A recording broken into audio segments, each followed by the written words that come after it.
Isang babae ang nabagsakan ng gumuhong pader sa bayan ng Manay at may mga estudyante sa Davao City ang nahimatay matapos ang pagyanig ng magnitude 7.4 na lindol sa Davao Oriental. Yan ang umarangkadang balita ni FMR News Correspondent Noreen Igonia live mula sa Pantukan, Davao de Oro. Noreen, anong latest dyan? Yes, Jack, nandito nga tayo ngayon sa Davao de Oro Provincial Hospital kasi dito dinala kanina yung mga na-rescue na mga minero mula sa barangay Gumaya o sa Sitio Gumaya na barangay Kinting, Pantukan, Davao de Oro. At sa pinakahuling tala, Jack, ay may dinala dito kanina na 22 na mga minero, 12 dito ay mga surgical patients at 2 ang admitted. Yung iba naman, Jack, ay agad na naagapan yung kanilang mga sugat na nakuha mula sa pagguho at nakauwi na sa kanilang mga bahay. Pero sabi kanina ni Sir Alan na Lagumbay, Jack, yung supervising officer ng Davao de Oro Provincial Hospital, ay hindi pa nila ma-confirm kung ongoing ba ang rescue operations ngayon na doon na sa mismong area. Kasi sa mga pasyente lang daw yung hawak nila at hindi na nila hawak ay yung rescue operations. At kinumpirma niya din kanina na may sanggol na dead on arrival na dinala dito sa ospital. Lord! Makikita sa video ang pagkahulog ng mga debris sa isang establishmento sa Manay, Davao Oriental. Sa isa pang video sa mismong bakuran ng Davao Oriental Electric Cooperative, maririnig ang paghingi ng rescue ng uploader matapos matabunan ng gumuhong pader ang isang babae. Tulong-tulong rin ang mga estudyante sa kapwa nila mag-aaral na hinimatay din ng maganap ang pagyanig kanina sa Kalinan National High School, Kalinan, Davao City. Ilan lamang ito sa mga pangyayari matapos yanigin ng magnitude 7.4 na lindol ang Manay, Davao Oriental na nakaapekto sa ilang bahagi ng Davao Region. Nagkansela na rin ng klase ang probinsya ng Davao del Norte matapos naglabas ng tsunami warning ang PHIVOLCS sa mga baybayin ng Eastern Samar, Dinagat Islands, Davao Oriental, Southern Leyte, Surigao del Norte, Leyte at Surigao del Sur. So far, sa initial reports na natanggap ko, mayroong damages po, hindi naman ganong kalakihan. Cracks, mga glass windows shattered, nahulog yung mga glass windows, yung I think yung belfry ata ng simbahan na nagkaroon ng damage. Wala namang namatay. Mayroong mga ang tawag yan, nung nawala ng malay, natakot yung mga estudyante. But so far, yun pa lang nakukuha. And very critical ngayon, yung preemptive evacuation na ginagawa ng bayan ng Manay kasi nga because of the possible tsunami. Lord!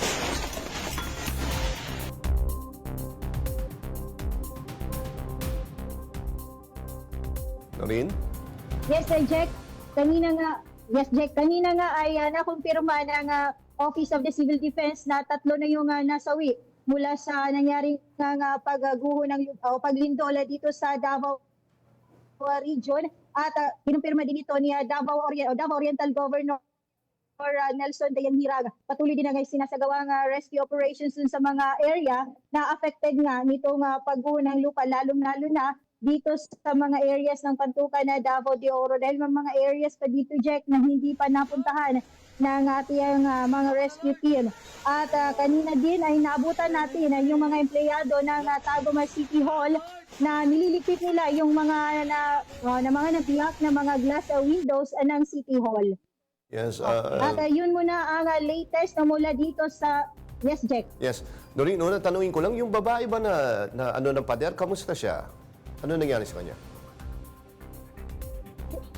Jack, hindi pa nagbigay ng information yung MDRRMO ng Mati City, Davao Oriental regarding dun sa kalagayan ng biktima, Jack. At sana nga ay walang nangyaring masama sa kanya. Pero kanina nga nabanggit na ni Governor Dayanhirag na 2 sa Davao Oriental ang nasawi at hindi rin siya nagbigay ng impormasyon kung saan yun at kung sino yung mga nasawi na sinabi niya kanina, Jack. Oo, pero yung babaeng natabunan or parang nabagsakan ng pader, saan yan? Yun ay nangyari kanina niya sa compound ng Davao Oriental Electric Cooperative sa Mati City, Davao Oriental. Tapos kanina, Noreen, no, na binanggit mo na hindi, ano tama ba pagkakarinig ko, hindi pa ma-confirm kung tuloy ang search and rescue. Bakit hindi nila ma-confirm? Hindi ba nila alam kung may naiwan pa sa loob ng minahan? Jack, ang nakausap lang kasi natin kanina, yung supervising officer lang ng Davao de Oro Provincial Hospital at nabanggit niya kanina na hindi na nila hawak yung search and rescue operations kasi under na yun ng Provincial Disaster Risk Reduction and Management Office. Kaya kanina din, pagkatapos natin makausap yung supervising officer, ay hinanap natin kung sino yung pwede nating makausap mula sa PDRRMO. Pero wala pa tayong nakita dito, Jack, kasi Okay. nag-assume tayo na nandun sila ngayon sa ground zero. So wala tayo din info kung meron pang nasa loob na naiwan. Yes, Jack, wala pang maibigay na information na ang ating supervising officer dito sa Jack sa Davao de Oro Provincial Hospital. Pero ngayon ay try natin kausapin itong mga pamilya nung mga nasugatan na nandito sa likuran ko yung ibang mga under medication pa, kung may mga kasamahan pa sila na naiwan na doon sa loob ng minahan. Oo. So, yung mga nandiyan, may balita ba tayo kung anong klase ng injuries ang meron sila, Noreen? Yes, Nina, yung mga nakuha nila ng injuries, may mga galos, may mga nasugatan. Yung dalawa lang ang malubhang nasugatan na niya na ngayon ay naka-admit na dito sa ospital. 12 kanina, yung nabanggit na niya Sir Lagumbay na under surgery. Yun yung mga outgoing patient din kasi hindi na sila kailangan i-admit o outpatient kasi hindi na sila kailangan i-admit dito sa ospital. Ang mga sugat na nakuha nila, yung may mga yung mga kamay, lumabas yung mga buto pasintabi sa mga kumakain ng hapunan ngayon. Yun lang at hindi naman ganon kalala yung mga sugat na nakuha nila, Jack. Oo. So, ang sinasabi mo, may 12 na dinala dyan sa ospital, tama ba? 12 and then dalawa ang kumbaga 22. critical. 22. 22.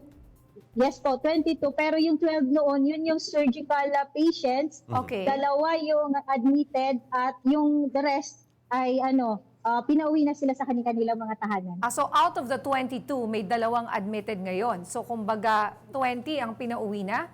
Tama ba? Yes, Nilan. Yung 20, ang iba sa kanila pinauwi na, pero may mga nagstay pa rin dito. Pero pwede naman din daw silang umuwi. Sabi ni Sir Alan Lagumbay, ang hindi pa sila makauwi doon sa mga lugar nila sa takot nga sa nangyari kanina na pagguho, baka may aftershocks. Yun yung mga nakausap natin kanina, yun yung nabanggit nila. Baka daw po bumalik na naman yung lindol, may mga aftershocks. Kaya naniguro na lang sila, Jack and Nina. Lahat ba to mga minero? Yung 22? Lahat ay mga minero yung majority sa mga nasugatan na Nina, mga minero, pero yung iba, mga kapamilya nila. Na nandun lang din nakatira sa gilid lang ng mining site. Yes, and Noreen, no, kamusta yung operation ng mga ospital dyan? Nasaan yung mga pasyente? Nasa loob ba o nasa labas din katulad ng nangyari sa Cebu dahil baka gumuho yung ospital? Nasaan yung mga pasyente at normal ba operasyon ng mga pagamutan dyan? Sa ngayon, Jack, kasi nga nandito tayo sa DDOPH o Davao de Oro Provincial Hospital, nasa loob naman lahat ng mga pasyente, maliban na lang dito sa mga dinala kanina mula dun sa mining site na nasa labas at pwede din naman daw silang makauwi anytime na gusto nila. Okay, Noreen, pwede bang malaman ang lokasyon niya ang Davao de Oro, no, Provincial Hospital? Gaano ito kalayo dun sa sinasabing epicenter dyan sa Manay, Davao Oriental? Nina, ito ang pantukan ng Davao de Oro para itong gateway from Davao City to Davao Oriental. Nasa mga 130 kilometers ang layo nito mula sa mismong epicenter. Lahat na mapupunta dun sa Manay, Davao Oriental or sa Mati, Davao Oriental na sentro ng Davao Oriental o kabisera ng Davao Oriental, dadaan dito sa Pantukan, Davao de Oro. Ito yung last na lugar ng Davao de Oro. Next nito is Banay-Banay, Davao Oriental. And Noreen, alam ko baka hindi ko alam kung nakakuha ka na ng info or nakapag-ikot ka na. Pero so far sa lumalabas mula dyan sa Davao Region, anong lugar yung talagang matindi ang pinsalang tinamo? As per OCD Jack, ang may matinding pinsalang natamo, Manaya, Davao Oriental, since yun yung epicenter, Tagum City sa Davao del Norte, at yung ito nga, Pantukan na Davao de Oro. Okay. So itong kung sinabi mo mga 130 kilometers, so mga 3 to 4 hours ba yan? To 5 hours papunta doon sa epicenter sa Manay, Davao Oriental. Tama? Yes, Nina, nasa 3 to 4 hours ang travel time. Oo, and kahit na ganun kalayo, no, isipin mo talagang naramdaman nyo dyan, Noreen, ano yung naramdaman mo kanina dyan sa inyo dyan sa Davao de Oro? Kanina, Nina, parang nanginginig ako. Hindi ako makalakad. Ginapang ko na lang yung, gumapang na lang ako para makalabas doon sa area kung saan ako kanina kasi nasa headquarters ako ng 37th Infantry Battalion. Nasa loob tayo ng kanilang building. Tatakot ko kasi nasa Malabog, Paquibato District yun. At yung Malabog, Paquibato District, yun na yung bulubunduking bahagi ng Davao City. Nasa pinakatuktok na kami ng Davao City. At yung area na yun ay prone na sa mga landslide. May mga gumuho nga na lupa doon nung mga nakaraan. Pero kanina, thankful kami kasi hindi gumuho yung walang pagguho ng kalsada na naitala doon sa mismong lugar. At nakauwi kami ng maayos at ngayon nga ay nandito tayo ngayon sa Davao de Oro na naman. And tama, hindi ka man nakatayo. Tama, sabi mo, gumapang. Ganun kalalakas yung pagyanig. Yes, Jack, kung tatayo ka kasi o maglakad ka, patayo, hindi mo kakayanin kasi mabubuwal ka sa lakas ng pagyanig. At sabi nga ng mga matatanda na nakausap ko kanina, sa ilang taon nilang pamumuhay dito sa mundo, kanina lang nila naranasan na yung pinakamalakas na lindol. So kumusta naman ngayon dyan? Anong abiso ng mga opisyal sa mga kababayan natin na ngayon ay nababalot sa takot, I'm sure trauma, at hindi alam kung anong gagawin? Yes, Nina, kanina nga, nag-abiso na lokal na pamahalaan ng Davao del Norte, Davao City at Davao Oriental na kumalma na lang muna yung mga tao kasi para hindi sila aatakehin ng anxiety. Marami kasi mga estudyante kanina ang inatake o hinimatay doon sa mga paaralan at magmanman, magmatsyag, maging vigilante. Kumbaga, para hindi sila ganun ka mahirapan kung sakaling may mga aftershocks pa na mangyayari. At syempre, yung duck cover and hold.